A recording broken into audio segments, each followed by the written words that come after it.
fois lire le journal, là, qu'est-ce que vous pensez de l'initiative du gouvernement par rapport au SDF, au centre de domicile fixe, et par rapport au logement des SDF? Ce gouvernement en particulier est caractérisé par le principe du plus con.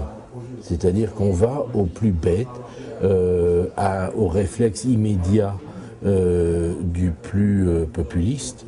Et donc, il y a des types qui sont dehors, qui ne veulent pas rentrer, il y en a certains qui meurent de froid, donc on les arrête et on les met à l'abri, de force.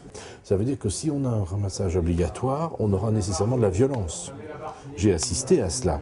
J'ai moi-même été, à l'époque, avant 1994, ramassé par la police, de force. J'ai vu les violences que cela engendrait. Violence vis-à-vis de gens qui ne portent jamais plainte.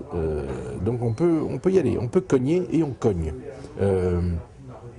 Donc déjà, c'est la porte ouverte à la violence. Par ailleurs, il y a un problème de droits de l'homme. Au nom de quoi va-t-on prendre des gens qui sont conscients, qui sont debout, qui ont construit un petit chez eux, pour les transporter ailleurs, ce qui veut dire que ce qu'ils auront réussi à construire un petit peu va être totalement bousillé après quelques jours. Bon, sans entretien, ouvert à tout vent, etc. etc. Bon, donc on a déjà là la destruction d'une micro-vie sociale de gens qui vivotent comme cela. Derrière ce pseudo-souci de sauver des gens en danger, il y a une volonté profonde de normalisation et de répression.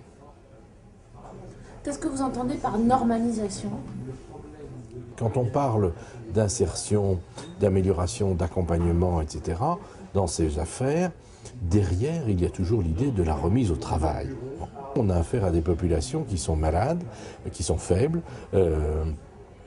qui sont peu à même de travailler, à la fois pour des raisons de compétences, mais aussi pour des raisons simplement de santé. Et donc le travail pour eux est un pur mythe. Ils sont dans une situation chronique, tout le monde le sait.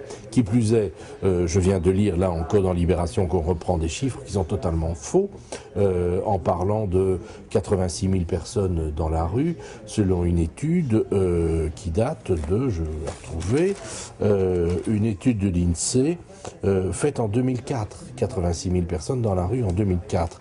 Quand on lit cette étude, et je l'ai analysée très soigneusement dans un de mes livres qui s'appelle « Le sang nouveau est arrivé », comme le Beaujolpif, c'est-à-dire la saison, on est en plein dedans.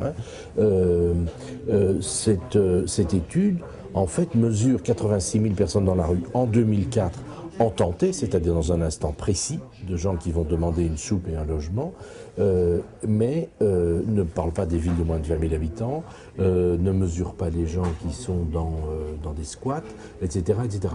Quand on rajoute, selon les auteurs même de cette étude, qui a été faite par l'INSEE, quand on ajoute d'autres personnes qui n'ont pas été prises en compte, qui logent à l'hôtel pour quelques jours, qui logent chez des amis, etc., on arrive à un chiffre qui est près de 400 000 personnes. 400 000 personnes qui tournent autour de la rue comme un jeu de chaises musicales.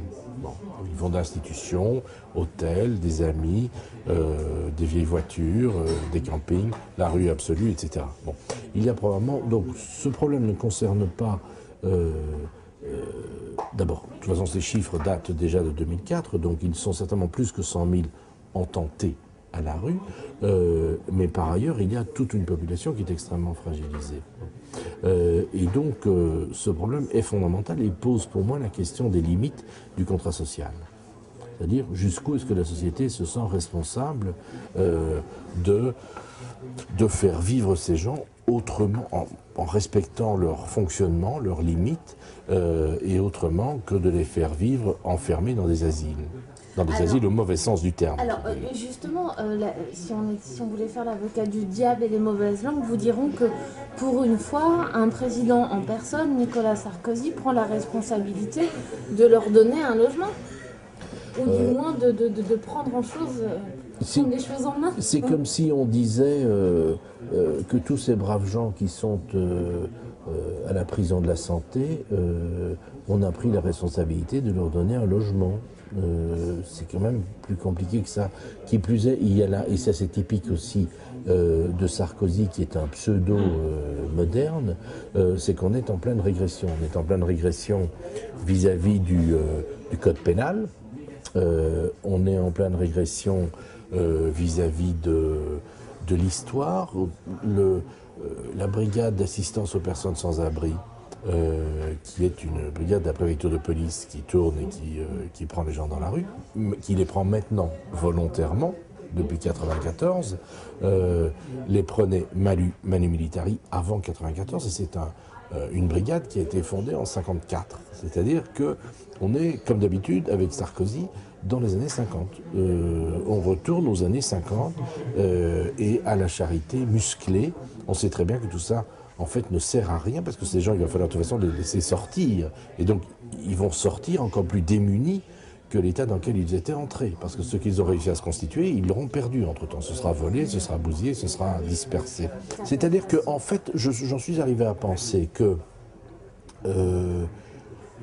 d'abord, il n'y a pas d'envers de la société. Il n'y a pas, au fond, le problème insertion, pas insertion, est un faux problème, dans la mesure où il n'y a que de la société. Même jusqu'au bois de Vincennes, même partout, on est toujours dans la société. Et qu'au fond, le problème de ces gens, c'est que leur visibilité joue un rôle. Ils sont dans un théâtre social. Ils jouent un rôle fondamental qui est de nous servir de garde-fou. C'est-à-dire de dire, regardez ce qui va vous arriver si vous arrêtez de travailler. Regardez ce qui vous arrive si vous commencez à picoler, si vous restez opieux, si vous vous désagrippez, si vous vous détournez de l'obligation du quotidien. Eh bien, vous allez vivre des vies atroces et vous allez éventuellement en mourir. Donc ça, c'est une excellente leçon pour la société, et c'est une leçon qui, je pense, est entretenue par la société. Ça ne veut pas dire par Sarkozy ou par tel ou tel, ça veut dire c'est un diagnostic anthropologique. Bon. En revanche, mais c'est une question de dosage, parce que lorsque les choses tournent mal, et qu'il y a un coup de froid, et qu'il y a 5 morts, comme aujourd'hui, et s'il y avait 5 morts congelés sur les pieds de Notre-Dame le 24 décembre, alors que tout le monde pense au petit Jésus, là on est dans le scandale, tout d'un coup. Et là les choses s'inversent. Et donc je suis arrivé cyniquement à penser, sans forcer ma position, que vraiment l'ensemble du système fonctionne de telle manière qu'il nous faut des morts à la rue, mais bien tempérés, ni trop peu. Et c'est au fond là-dessus que se jouent les choses.